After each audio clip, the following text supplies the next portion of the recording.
The word Kunene in Otjiherero means that which lies on the right and indicates the migratory route of the Herero people from southern Angola into Namibia.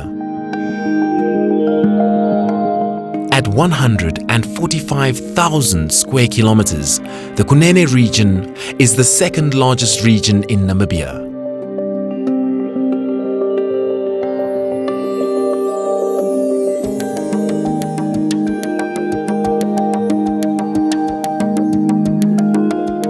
It stretches from the Kunene River in the north to the Uchab River in the south and from the Atlantic coast to Etosha National Park in the east.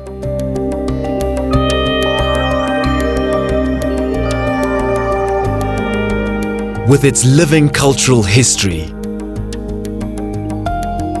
adventure activities, breathtaking landscapes and unique wildlife, the Kunene region welcomes you.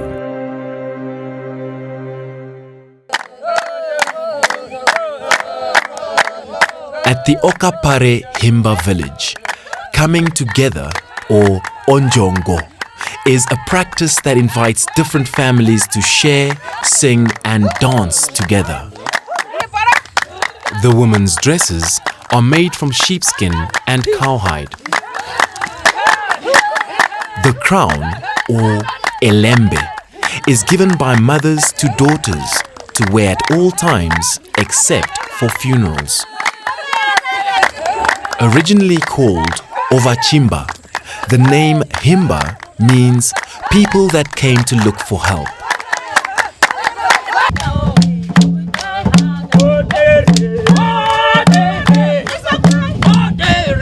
At the Alboros village, the Abbas Khoab cultural group sings to educate visitors about their Damara traditions, heritage and about their survival. They sing about hunting and call on their ancestral spirits to come and bless the hunters. Their traditional clothes are made from the skins of animals that were successfully hunted.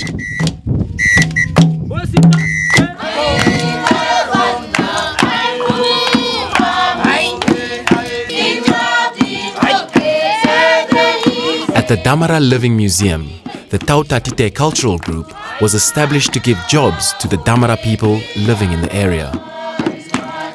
The word Dama means to step about or to walk around.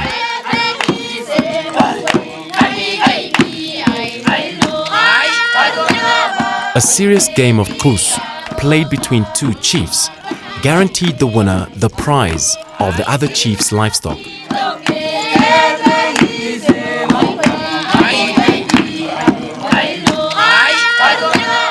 This group makes traditional clothes and crafts to sell to visitors.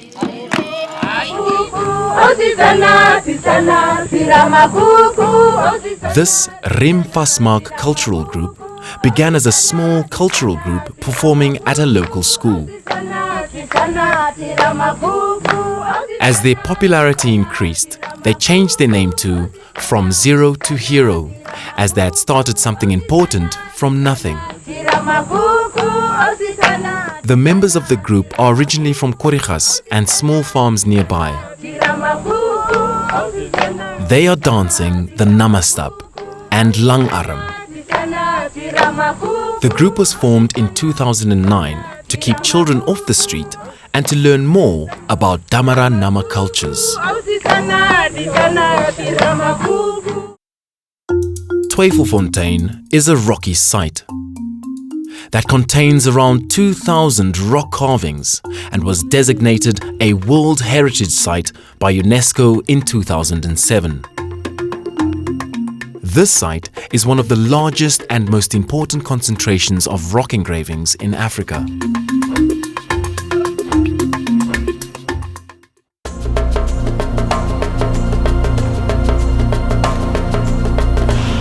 Epupa Falls is one of the Kunene region's most breathtaking sights and means falling water in Otjiherero.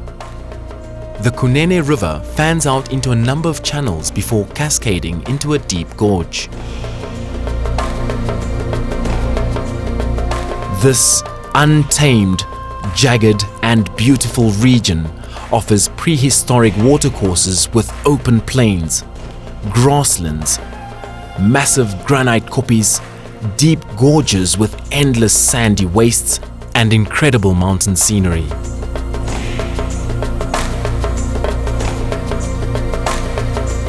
The Skeleton Coast, or the Gates of Hell, as referred to by Portuguese sailors, harbours the skeletal remains of more than 1,000 shipwrecks caught by offshore rocks and fog, making it one of the most treacherous coastlines in the world.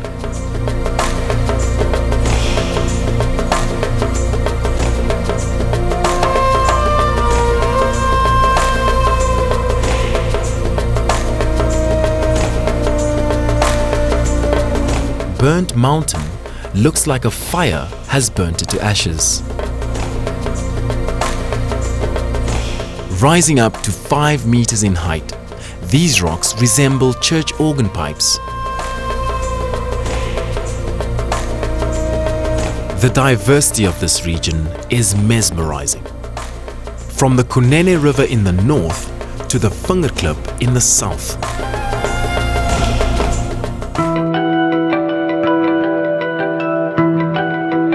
An infusion of the Sterculia africanus bark is taken by women after birth to relieve cramps and stomach pains.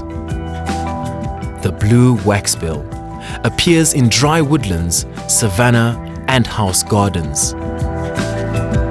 The southern masked weaver male has several female partners and builds about 25 nests per season. The toxic corbus plant stores moisture in its thick, smooth trunk. These rocky hill plants are very popular in urban gardens. Euphorbia damarana, also known as the Damara milkbush, is regarded as one of the most toxic plants in Namibia. The dollar bush is one of the Namib Desert's endemic species, and the coin-resembling leaves are its main feature. The brown fur seal dart in different directions to cause confusion when attacked by land-based predators. This zygophyllum is part of the devilthorn family and occurs as a succulent plant on the northern coastline of Namibia. The red-billed francolin, southern white-crowned shrike, mourning dove, white-tailed shrike, and southern red-billed hornbills are breeding residents in this region.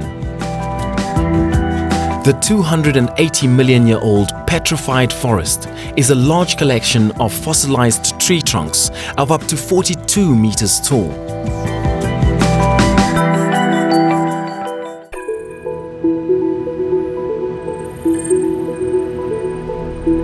Hartmann's mountain zebra differ from plain zebra by their stripes that run all the way down to their narrow hooves. Oryx are highly adaptable animals and live in mountain as well as plain habitats.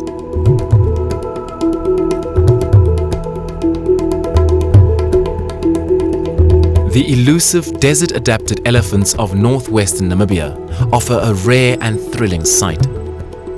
These shy mammals roam the deserts of this region and are very hard to spot. Experienced local community guides are instrumental for a positive encounter with these magical giants. The variety of overnight facilities in this region oozes with well-deserved comfort to make your holiday an unforgettable experience.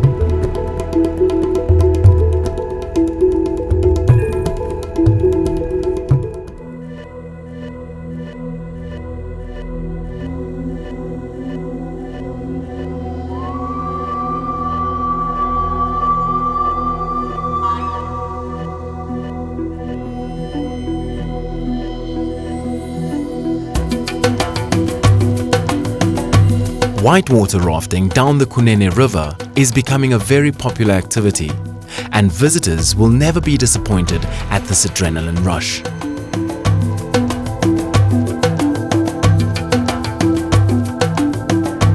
For the visitor, it's hard to beat the meditative scenic views of Grootberg, where you can take in the iconic vista of this unique region.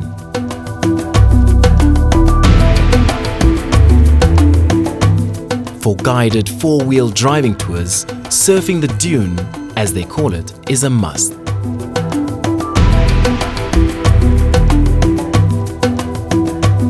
A solitary walk on the ridge relaxes the soul.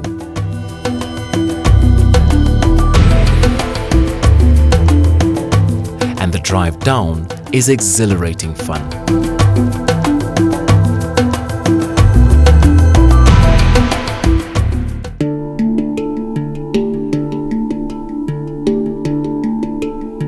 After independence, the government came up with the program whereby communal people could have a way of benefiting from the environment, like fauna and flora, on a sustainable base. The name of our conservancy is Tuadikwas Conservancy, meaning Elephant's Corner Conservancy. The name is actually a Damara name. Once the conservancy was registered, our main income was only from trophy hunting. And about a couple of years later, we got a donation from the European Union. And actually that's how Grootberg Lodge come to existence. It was basically agreed upon in 2000. The lodge only officially opened in 2005 though, so it was a big construction process in between. I mean, it's you'll understand if you see where we are.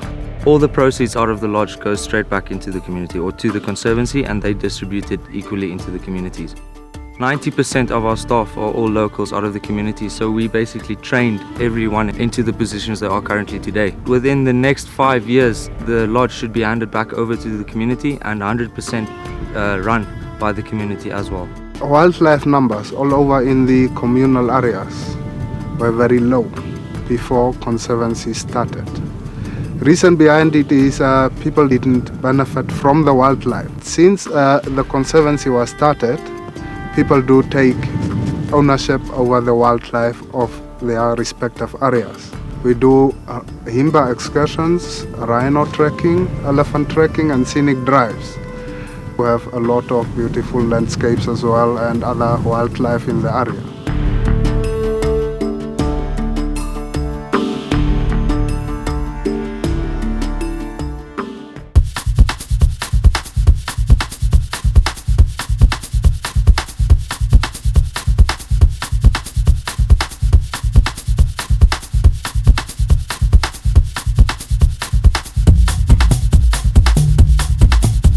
Hi guys, welcome to the Endless Horizons cooking show.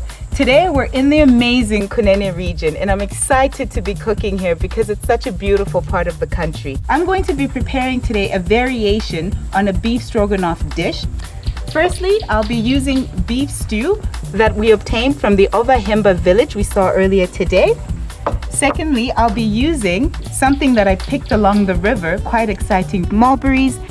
And thirdly, I'll be using goat's milk, also obtained from the Ovahimba people earlier today. The first step in the cooking process involves marinating your beef stew in a curry powder, the milk that we obtained from the Ovahimba village, some seasoning, salt and pepper, and just leaving it to marinate for at least an hour before you start cooking. Secondly, you want to grab an onion, and we're just going to try and dice this as finely as we can to incorporate into our dish. I'm also going to be using a green pepper, regular green pepper. You can get that from any grocery store. Keep in mind, however, you don't want to use too much green pepper as it will overpower the flavor of the milk. Once you've cut your peppers and your onions, you can turn your gas burner on and just put a little bit of cooking oil, vegetable oil, into the pan. Make sure it's really hot before you do that. And at this stage, you add your onions and your peppers all at once. Lightly fry these until they go golden brown. Nicely golden brown, that's the color you're looking for. You can start to add your beef. Some garlic, some curry powder, and some seasoning, salt and pepper. Fry off your meat for about 10 or so minutes before we add some more goat's milk to it. which we'll then need to stew down for approximately half an hour so that the meat is just nice and tender. I'm happy with this at the moment. I think I'm ready to add my goat's milk. I'm gonna add just maybe about 20 to 30 milliliters to the dish, but again, it depends on how saucy you'd like your beef stroganoff to be. And now you allow the dish to cook for that 30 or so minutes. And here it is, Ovahimba goat's milk, beef stroganoff served with mulberries and rice. Make the endless horizons of the Kunene region your next holiday destination.